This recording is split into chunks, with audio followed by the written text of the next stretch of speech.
পোদে লাথি মেরে যখন বার করে দেবে বিনা পয়সা যাওয়া বেরিয়ে যাবে। দেখবি তোকে তোকে তাবড়ে ধরতে গেছে বুঝলি। কত ওখানে অনেকে আছে যাদের 5-6 বছরের এক্সপিরিয়েন্স আছে, প্লাস মানে হসপিটালে ভালো হসপিটালে জবও করছে। তারা কেন গেছে আমি সিরিয়াসলি বুঝতে পারছি না। Hi guys, good morning and once again welcome back to my channel. So এখানে সাবানা রেডি হচ্ছে, আমিও রেডি হয়ে গেছি, আর আমরা দুজনে এখানে বেরিয়ে গেছি। হ্যালো গাইজ, আমরা এখন যাচ্ছি, কোথায় যাচ্ছি আমরা একটু দুর্গাপুর ঘুরতে যাচ্ছি। হ্যাঁ, এত ভোরবেলা, এখন বাজে কটা? 4:30। 4:30 আমরা একটু দুর্গাপুর থেকে ঘুরে আসি, তোমাদেরকে দেখাবো ওখানে। তো চলো এখন যাই। এখন বেশ ভালো আসছে, দেখ শুধু এখানে একটা আলো আছে এই কারণে। তো চলো এখন আমরা যাবো ম্যাজিকে। তো গাড়ি এখানে ওয়েট করছে। কি দেখবো? রাস্তার দিকে দেখ, হুজুর থেকে পড়ে না না, তুই আসিস তো, চলো যাওয়া যাক। তো তোমরা যেমন দেখলে যে আমি আর সাবানা রেডি হয়ে বেরিয়ে গেছি, আর যাচ্ছিলাম হচ্ছে দুর্গাপুরে। সেটা কেন তোমাদেরকে পরে শেয়ার করছি। আর সাবানাদের বাড়ি থেকে দুর্গাপুরের ডিস্টেন্সটা অনেকটাই ছিল, যার কারণে আমাদেরকে একদম ভোর 3-3:30 নাগাদ বাড়ি থেকে বেরোতে হয়েছে। আর এখন আমরা যাচ্ছি টোটোতে করে। আর এখানে আমরা পৌঁছে গেছি হচ্ছে মল্লারপুর স্টেশন। ঠান্ডা গো, মল্লারপুর স্টেশনে পৌঁছে গেছি। এবার আমাদের ট্রেন আসবে। ট্রেনটার নাম কি না? হাওড়া ময়ূরাক্ষী এক্সপ্রেস। চলো দুর্গাপুর যাই। ট্রেন ঢুকলো, এটা কি জানি না, এটা হাওড়া যাবে। হ্যাঁ, হাওড়া এক্সপ্রেস। তো চলো ট্রেনে উঠেও তোমাদেরকে দেখাবো। আমাদের টিকিট কাটা হয়ে গেছে। আমাদের হয়ে গেছে কিন্তু টিকিট কাটা আমি কাটিনি, ও কেটেছে। যায় যেই কাটুক, কাটা হয়ে গেছে। ও কেটেছে কারণ আমি বিনা পয়সায় যাবো। পোদে লাথি মেরে যখন বার করে দেবে বিনা পয়সা যাওয়া বেরিয়ে যাবে। আমাদের তো রামপুরের ছোটোখাটো একটা স্টেশন। রামপুর আর না, এটা মল্লারপুর। সরি। তো চলো ট্রেনে উঠে আবার দেখা হচ্ছে। আর আমরা এখানে ওয়েট করছি মল্লারপুর স্টেশনে ট্রেন ধরার জন্য। আর ঘুরিতে দেখতেই পাচ্ছ তখন বাজছিল 5:47 এরকম মতো।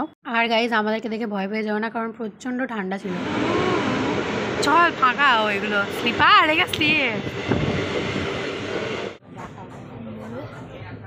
নেমে দেখা হচ্ছে। এটা হচ্ছে দিদা, আমার আমাকে দিদাই লাগছে। তাই এটা আমার দিদা, দেখো দিদা। আর ওই দিনকে প্রথমবার আমি সকাল 6টার সময় ঝালমুড়ি খেয়েছিলাম। ট্রেন দুর্গাপুর স্টেশনে নেমে বাস ধরে আমরা চলে এসেছি স্টিল প্ল্যান্টে, যেখানে আসতে হবে। আর এখানে যে স্টুডেন্ট দেখো, লাইন দিয়ে স্টুডেন্ট বসে আছে। আর এরা সবাই আমার সামনে লাইন দিয়েছিল, আর এটা হচ্ছে আমার পিছনের লাইন। আর গেটের বাইরে আরও আছে। তো ওই দিনকে আর সেই ইন্টারভিউটা হয়নি, কেন সেটা তোমাদের আমি পরে জানাচ্ছি। আর এখানে আমরা বাসে করে যাচ্ছি হচ্ছে দুর্গাপুর স্টেশন। আর দুর্গাপুর স্টেশন থেকে আমরা ডাইরেক্ট ট্রেন ধরে নিয়েছি। আমরা যাচ্ছিলাম সাঁইতিয়া। তো চলো এবার বাড়ি গিয়ে বাকি ব্লগটা শেয়ার করছি। সো গাইজ, ব্যাকগ্রাউন্ডটা দেখে বুঝতেই পারছো যে আমি আমার বাড়ি চলে এসেছি। তো তোমাদের এই ব্লগে আমি শেয়ার করেছিলাম যে আমি গিয়েছিলাম সাবানার বাড়ি। আর দুর্গাপুর স্টিল প্ল্যান্টে একটা ইন্টারভিউ হচ্ছিলো নার্সদের জন্য, ওয়াক ইন ইন্টারভিউ, সেখানেও গিয়েছিলাম। তারপরে আমি এত পরিমাণে টায়ার্ড হয়ে গেছি, আমার সাবানাদের বাড়ি পৌঁছাতে বেজে গেছিলো রাত 8টা। তারপরে আমার মধ্যে আর একটু এনার্জি ছিল না যে আমি ব্লগটাকে এন্ড করবো। পরের দিন সকালবেলা ঘুম থেকে উঠে আমি আমার বাড়িতে চলে আসি। তো ওই দিনকে বেসিক্যালি কী হয়েছে তোমাদেরকেও দেখালাম যে অনেকজন মতো নার্স ছিল ওখানে, মানে স্টুডেন্ট বা যাদের এক্সপিরিয়েন্স আছে সবাই ওখানে ছিল। ফ্রেশার্স থেকে স্টার্ট করে এক্সপিরিয়েন্স সবাই ছিল।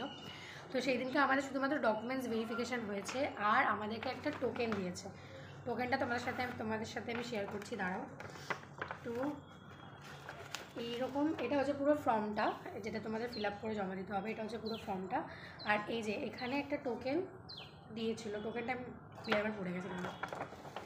সো এই যে টোকেনটা, এরকম একটা টোকেন সেদিনকে আমাদের দেওয়া হয়েছিল। কারণ আর আগের দিন যেহেতু 350-400 মতো স্টুডেন্ট গিয়েছিল, তো অতজনের ইন্টারভিউ একদিনে নেওয়া পসিবল হয়নি বলে আগের দিন যাদের নেওয়া হয়নি তাদেরকে নেক্সট দিনকে মানে ইন্টারভিউ হচ্ছিলো। মানে যেদিনকে আমরা গিয়েছিলাম সেকেন্ড দিন, তো সেকেন্ড দিন তাদের ইন্টারভিউ নেওয়া হচ্ছিলো বলে আমাদেরকে টোকেন দিয়ে দিয়েছে। তো এখানে লেখা আছে 73 হচ্ছে আমার টোকেন নাম্বার। আর 7/12/2024 আর টাইমটা এখানে লেখা আছে দেখো 1:45। তো এই টাইমে যেতে হবে ইন্টারভিউটা দিতে। আর যেরকম ফর্ম টর্ম থাকে সমস্ত জেরক্স কপি এখানে সমস্ত কিছু রয়েছে, ওগুলো নিয়ে সমস্ত কিছু আমাদের যেতে হবে। তো সেদিনকে আমাদের ইন্টারভিউ হয়নি, তাই কীরকম কী কোয়েশ্চেন জিজ্ঞাসা করেছে আমি বলতে পারবো না, কারণ আমার কিছু জানা নেই। এবার আমার যেদিনকে ইন্টারভিউ থাকবে সেদিনকে যাওয়ার পরে আমি বুঝতে পারবো কীরকম কী ইন্টারভিউ হচ্ছে বা কী হলো না হলো। আর ওখানে যেরকম দেখলাম গাইস, আমরা তো ফ্রেশার্স ক্যান্ডিডেট, মানে এই ইয়ারেই আমরা পাস আউট হয়েছি। ওখানে অনেকে আছে যাদের 5-6 বছরের এক্সপিরিয়েন্স আছে, প্লাস মানে হসপিটালে, ভালো হসপিটালে জবও করছে, তারা কেন গেছে আমি সিরিয়াসলি বুঝতে পারছি না। সো যা দেখি কি হয়, মানে তোমার ইন্টারভিউ দিতে দিতে এক্সপিরিয়েন্সটা গ্যাদার হবে। সো এখন হবে কি হবে না সেটা তো ভগবানই জানে, আমাদের হাতে কিছু নেই। সো আপাতত এটাই তোমাদের সাথে শেয়ার করার ছিল।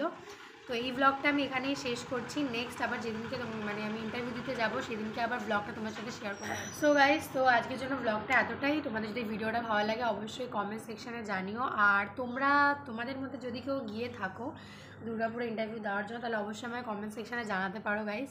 সো আজকের জন্য ব্লগটা এতটাই। যদি ভিডিওটা ভালো লাগে চ্যানেলটাকে লাইক, শেয়ার অ্যান্ড সাবস্ক্রাইব করে দিও। দেখা হচ্ছে নেক্সট ভিডিওতে। Bye bye.